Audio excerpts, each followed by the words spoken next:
ईश्वर ही कर सकते हैं। तो भगवान जी ने कहा बुआ आप वरदान मांग लो। पांचों पांडवों ने, द्रौपदी जी ने, कुंती बुआ ने भगवान से वरदान मांगा। सब अपने अपनी इच्छानुसार वरदान लेते हैं। कुंती बुआ से जब कहा गया तो बुआ जी कहने लगी है प्रभु मुझे और कुछ नहीं चाहिए, मैं आपसे एक ही वरदान चाहती हूं। क्या? मेरे लिए जितने भी संकट हैं संसार के, सब संकट मुझे ही आ जाएं। एक विपत्ति पूरी ना हो पाए तब तक दूसरी विपत्ति आ जाए। भगवान जी ने कहा बुआ जी कोई वरदान थोड़ी है, ये तो श्राप है। बोले नहीं नहीं हमें तो वरदान है। क्यों? बोले जब सुख होता है तब आप हमें छोड़ के चले जाते हो और सुख में मनुष्य भगवान को भूल जाता है। जब जब विपत्ति आती है तो भगवान को याद करते हैं और भगवान सहायता करने के लिए आते हैं। और भक्तों की इच्छानुसार, भक्तों की मतानुसार तो बात एक है। क्या? हनुमान जी महाराज से किसी ने पूछा कि महाराज ये तो बताओ विपत्ति किसका नाम है? तो हनुमान जी कहने लगे प्रभु काहे हनुमंत विपत्ति प्रभु सोई, जब तब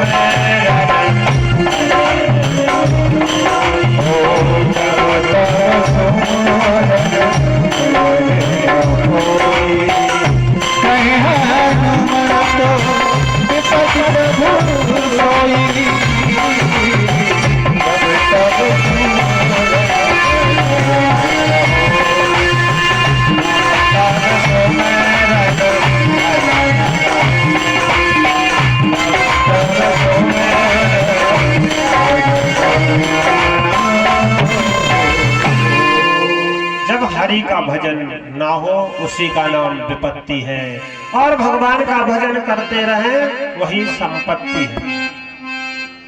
तो भगवान ने कहा बुआ हम आपको विपत्ति तो नहीं देंगे, जैसे तैसे तो आपकी विपत्तियों को पूर्ण किया है। अब तो आप प्रेम में आनंद से अपने पुत्रों का राज सुख भोगो। इस तरह से भगवान पांडवों को वरदान देते हैं। और इसके उपरांत आज रात्रि में जब विश्राम किया है तो विश्राम के समय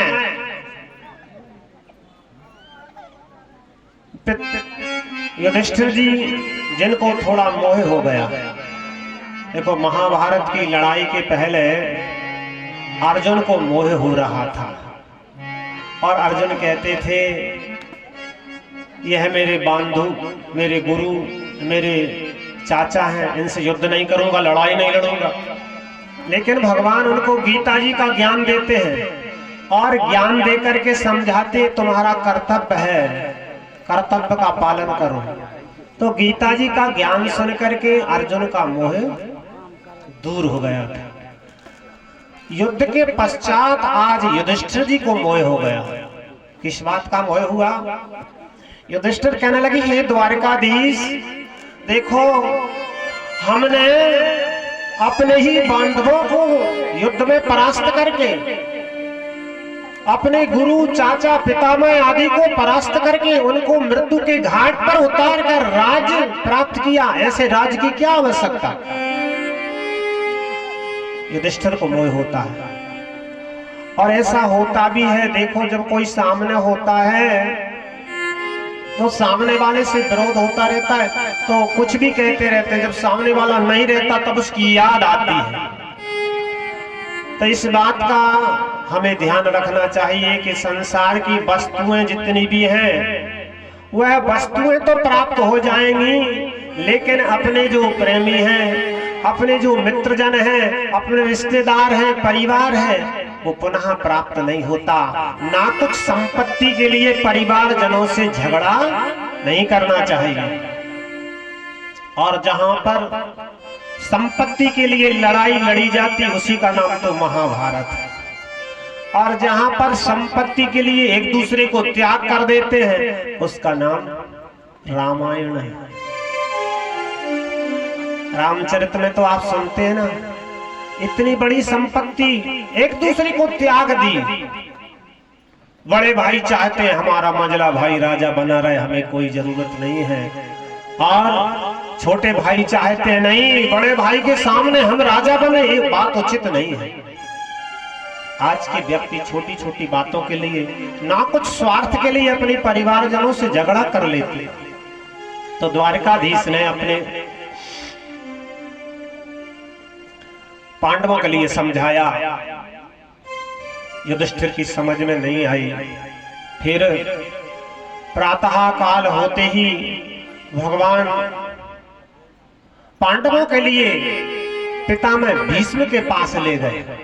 भीष्म पितामह जो बाणों की सैया पर पड़े थे, जिनके रोम रोम में बाण लगे हुए थे, और पितामह भीष्म बाणों की सैया पर पड़े हैं।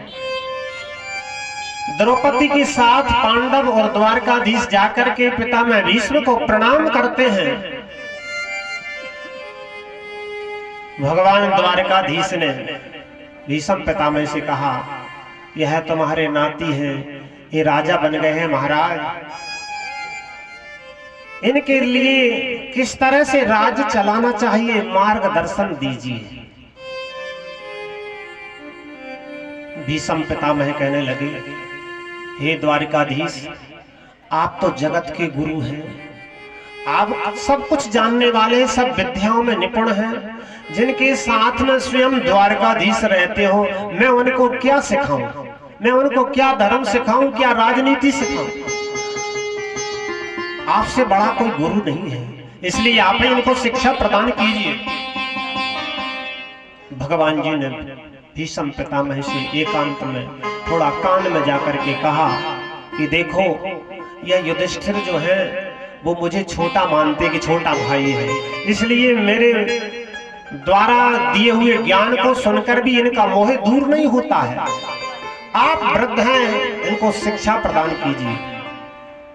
भीष्म पितामह ने उस समय राजनीति और धर्म ज्ञान सब शिक्षाओं को प्रदान किया।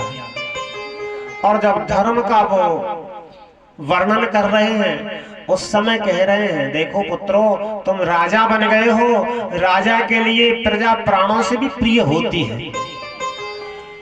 अपने परिवार जनों का भी यदि कोई अहित हो रहा हो तो प्रजा का अहित ना हो। ऐसा नहीं तो अपने परिजनों की हित में अपनी प्रजा का अहित कर दो। इसलिए अपने पुत्रों के समान प्रजा का पालन करना चाहिए। और चाहे वो संसार में एक घर गृहस्थी का मुखिया हो या राजा हो, उसको चारों अर्थों का जिस तरह मर्यादा में पालन करना चाहिए। जैसे चार पुरुषार्थ है ना, धर्म, अर्थ, काम, मोक्ष। लोगों की विचार यह रहते हैं कि धर्म और अर्थ दोनों ही काम में लगा दिए जाएं। ऐसा नहीं होता। अर्थ और काम, इन दोनों को यदि धर्म में लगा दोगे तो मोक्ष मिल जाएगा। हमारी कामना, जो हृदय में कामना होती है, वह भी धार्मिक होनी चाहिए। हमारा कर्म भी जो है वह भी, हाथ से भी जो कर्म करें वह भी धर्म में होना चाहिए। जब तीनों पुरुषार्थों को अपनी सीमा के भीतर रखते हैं तो चौथा पुरुषार्थ प्राप्त हो जाता है, जिसका नाम है मोक्ष। तो धर्म का उपदेश करते हुए पितामह भीष्म कहते हैं, जहां पर भी आप लोग बैठे हुए हो, वहां यदि अधर्म हो रहा हो उसको रोकने का प्रयास करना चाहिए। यदि अपनी शक्ति के द्वारा रोकना चाहे तो उसको रोक दो, और अधर्म को रोकने में हम सामर्थ्यवान न हो तो ऐसी सभा का त्याग कर देना चाहिए। इस कथा को सुनकर के, इस उपदेश को सुनकर के द्रौपदी जी मुस्कुराने लगे, उनको हंसी आ गया। जब द्रौपदी जी हंसने लगी तो भीष्म पितामह ने पूछा, पुत्रवधू आपको हंसी क्यों आ रही है? द्रौपदी जी ने कहा, बोले स्वभावश मुझे हंसी आ गई थी। बोले नहीं, कुलवधू नारियां बिना कारण के हंसती नहीं है, हंसने का भी कोई कारण होता है। सहज में ही कोई अपने दांत निकाल दे, अच्छी बात थोड़ी है। कोई विशेष बात हो, हंसने का कारण हो तो हंस करो, हंसना भी चाहिए। तो द्रौपदी जी ने कहा, पितामह क्षमा करें, मेरे हंसने का कोई विशेष कारण तो नहीं है, लेकिन मुझे पूर्व समय की कुछ बातें याद आ रही हैं। जब दुर्योधन की सभा में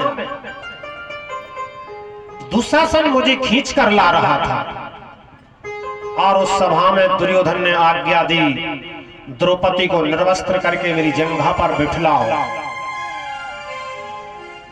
ऐसा आदेश किसी राजा ने कभी नहीं दिया होगा। ऐसा बड़े बड़े अत्याचारी हुए, लेकिन ऐसा आदेश किसी राजा ने ऐसा नहीं दिया होगा कि भरी सभा में एक महिला को निर्वस्त्र करके जंघा पर बिठलाओ। इतना बड़ा पापमय आदेश, और उस आदेश का पालन भी होने लगा। उसका भाई दुशासन, जिसकी भुजाओं में 10,000 हाथियों की शक्ति थी, वो जबरदस्ती खींच करके मुझे सभा में ले आया और निर्वस्त्र करने का प्रयास भी करने लगा। वहां पर आप सब लोग बैठे हुए थे, और आप जैसे महारथी, जिनकी भ्रुकुटी की मरोड़ देख करके दुर्योधन कांप जाता था, और आप बैठे रहे, आपने कुछ नहीं कहा। उस अधर्म को देखते भी रहे, सुनते भी रहे, और यहाँ पर आज तुम धर्म का उपदेश करते हुए कहते हो कि जहां अधर्म हो रहा हो ऐसी सभा को त्याग दो, सामर्थ हो तो अधर्म को डांटो।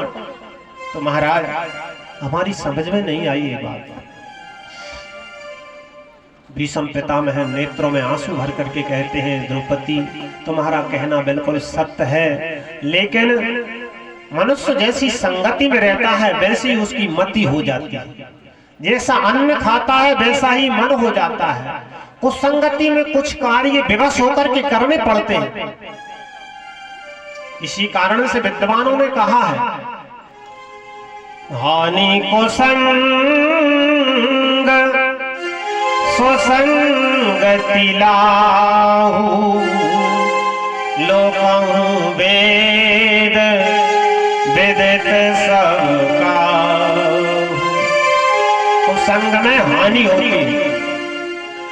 तो भीष्म पितामह कहने लगे, द्रौपदी उस समय हम कुसंग में रहते थे, दुर्योधन जैसे पापियों के साथ में उनकी सेवा को स्वीकार करते हुए उनका अन्न खाते हुए रहता था, इसलिए मेरी मति उस समय शुद्ध नहीं थी। अब आज की बात कहो तो मेरे रोम रोम में बाण लगे हैं, सारा रक्त नीचे निकल गया है, शरीर का अस्थि पिंजर अकेला बचा हुआ है, वो रक्त निकल गया जो अत्याचारियों के खाए हुए धन से रक्त बना था, वो निकल चुका। अब मति शुद्ध है, इसलिए मैं आपको उपदेश कर रहा हूं।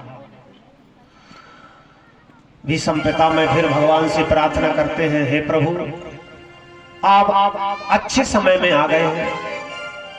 इन पांडवों से कहा, बोले अब कोई प्रश्न नहीं करेगा, मुझे कुछ प्रश्न द्वारकाधीश से करने हैं। भीष्म पितामह ने भगवान द्वारकाधीश से कहा, प्रभु मैं अपने शरीर को छोड़ना चाहता हूं, इसलिए वह आपकी जो तस्वीर है, वह मूर्ति है, वो मेरे मन में बसा दो। बोले कौन सी? जब मैंने प्रतिज्ञा की थी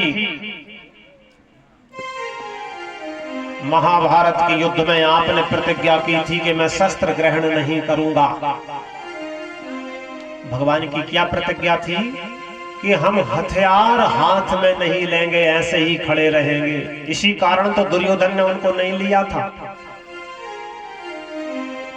दुर्योधन और अर्जुन दोनों ही एक साथ भगवान के पास गए थे कि हमें युद्ध में सहायता करो।